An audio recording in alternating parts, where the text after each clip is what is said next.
So with that, let's begin.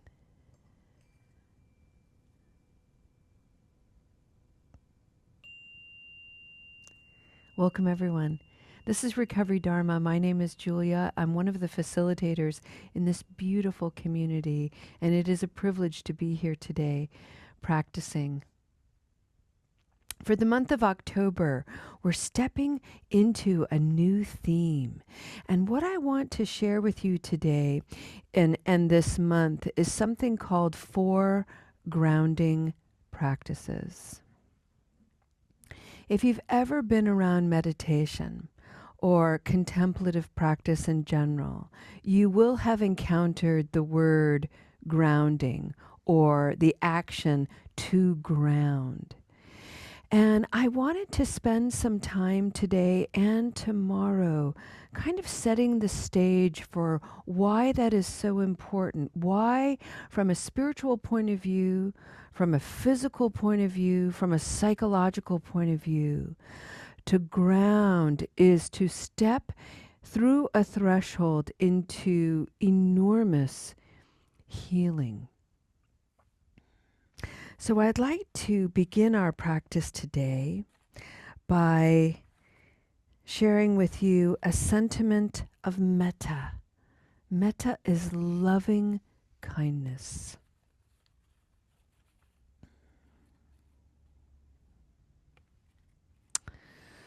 Here's a little painting, and this one reads, "May you take time to care for yourself.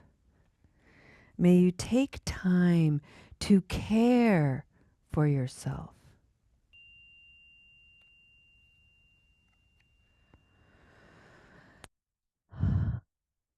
Arrive fully to this practice, friends. And by fully, I mean arrive exactly as you are. If you're in a good mood, hip, hip, hooray. If your mood has been soured or tested, if you feel irritated or agitated, hip, hip, hooray for your awareness in seeing it. And maybe by arriving fully, you can create the space that mood needs to be in order to dissipate itself.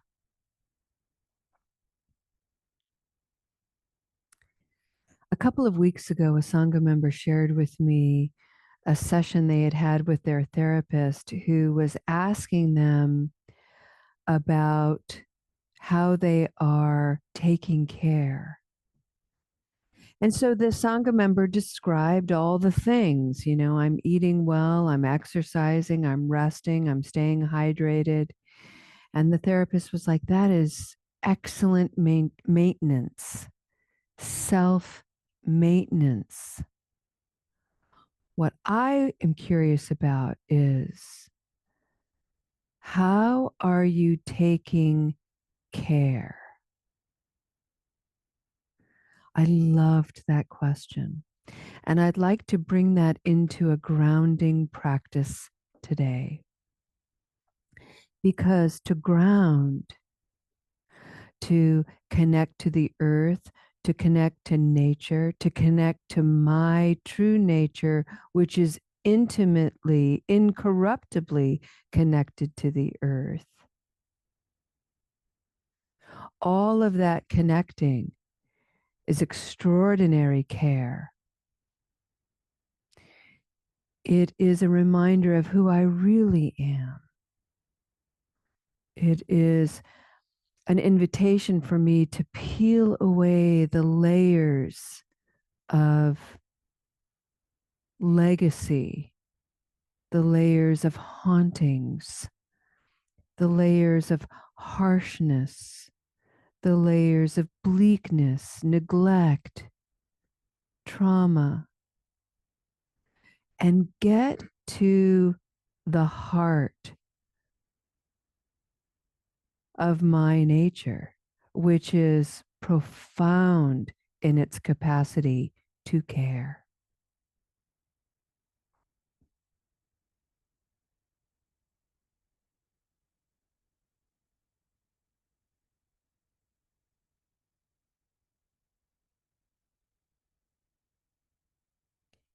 This month, we're going to ground by engaging the body, by allowing ourselves to be fully embodied.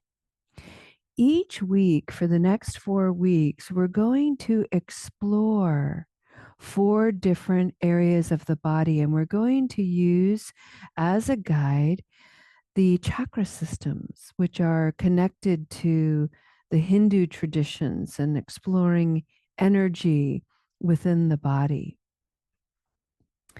Next week, we're going to be looking at the crown, the very top of the head itself, the neck, and the shoulders as a place to ground. And that might feel or land in your mind as, that's strange. Are we going to be doing headstands? Am I going to put my head on the ground? How do I ground when I'm sitting upright? Excellent question. I'm so glad I asked. And how we ground is by remembering that we are a part of the cosmos. We are sheltering under and with this ever expanding infinite universe. We are each of us the evolutionary magic of dying stars that all came together in this cataclysmic, tumultuous, brilliant, beautiful evolution. And here we are, nothing short of a miracle. So to receive that at the level of the head, at the level of the crown, is to connect to something beyond the imagination, beyond your wildest dreaming and your greatest insights, beyond what anything can be voiced, beyond all words, beyond sound itself.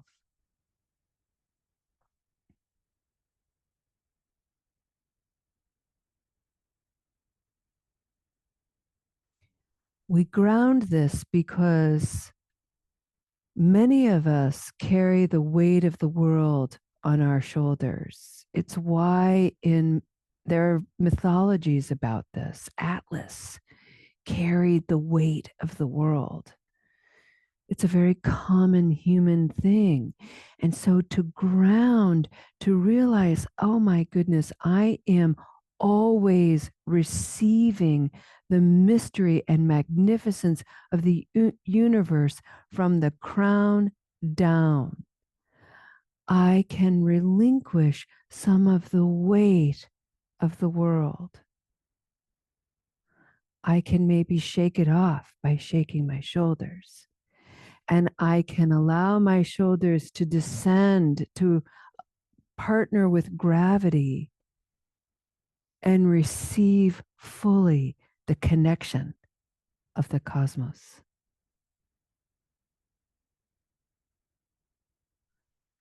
In the second week, we will explore the core of the body, the arms, all of the wonderful organs, the heart. In the third week, we're going to explore the hips, the cradle of life, how we sit,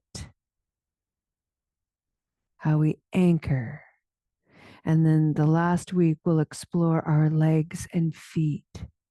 And obviously, this is the most common imagery where we are connected to the earth, grounded onto it. Unlike a tree that grounds in it, we are up on the earth. And so we have to rely on developing that sense where we can receive from the ground to our feet, through our legs, all the way through our bodies. Ground up, cosmos down. And those energies meet, coalesce, thrive at the level of the heart.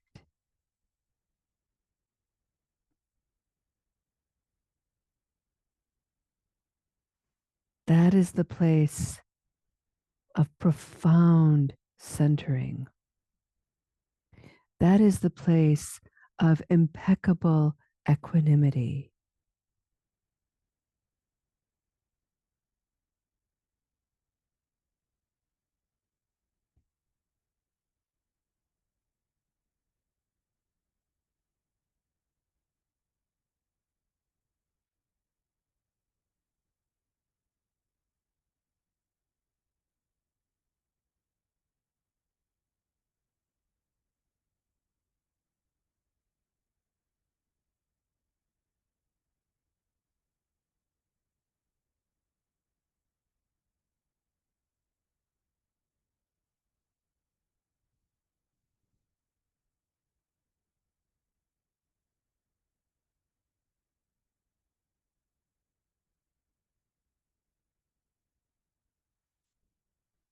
The great mystic John O'Donohue described the cosmos as divine imagination, and we are each of us expressions of that imagination.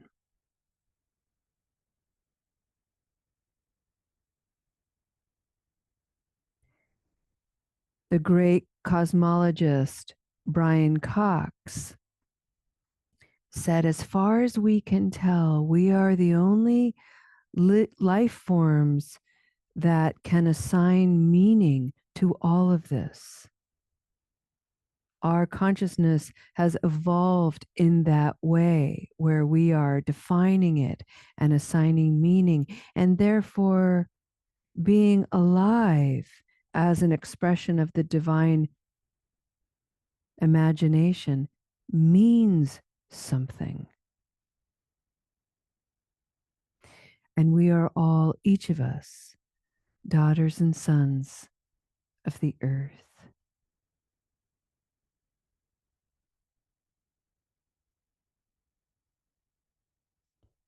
We are human beings with the capacity to have spiritual experiences, and we are spiritual beings with the capacity to have human experiences.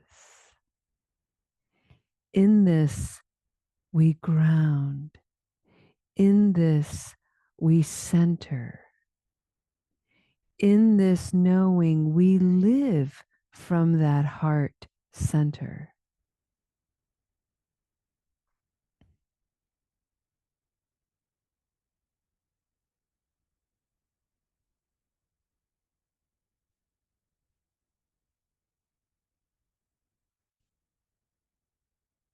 And as John O'Donohue once said, I'm paraphrasing,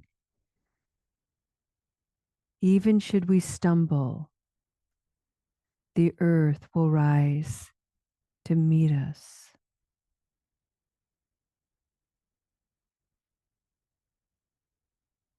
And no matter our mistakes, no matter our regrets, no matter our successes, even,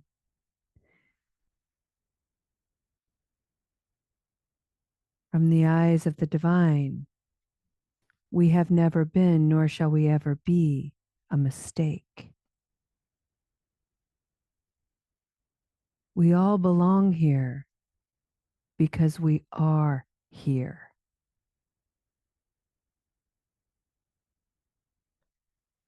Let's take a moment of silent reflection to let that land in the heart. Let it soften, open, and be.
Friends,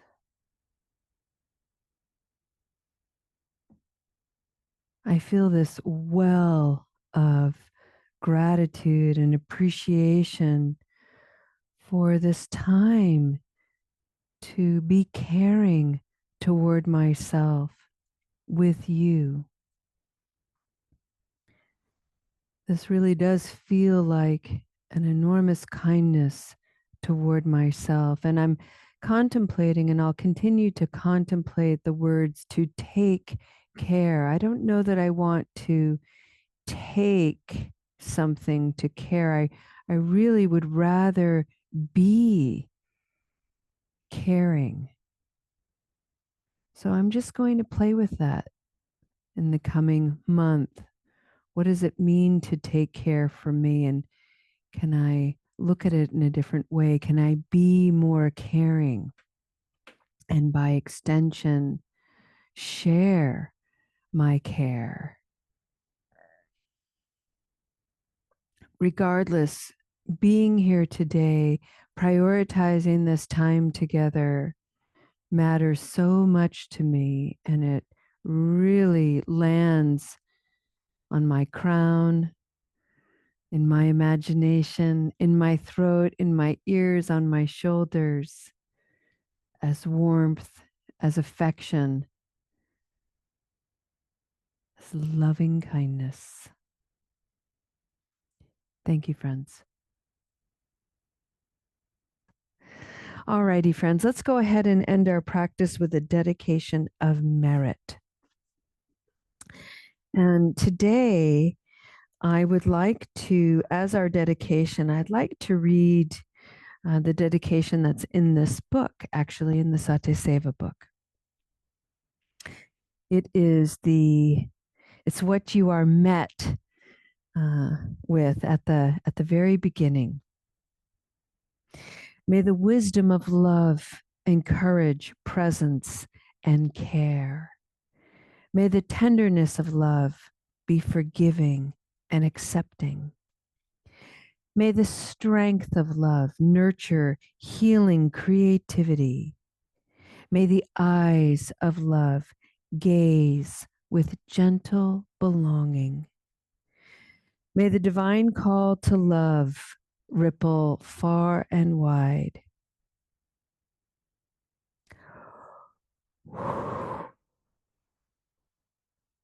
I dedicate this book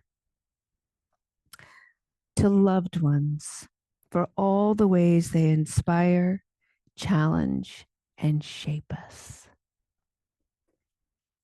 That's you and me, friends. That's you and me. Namaste.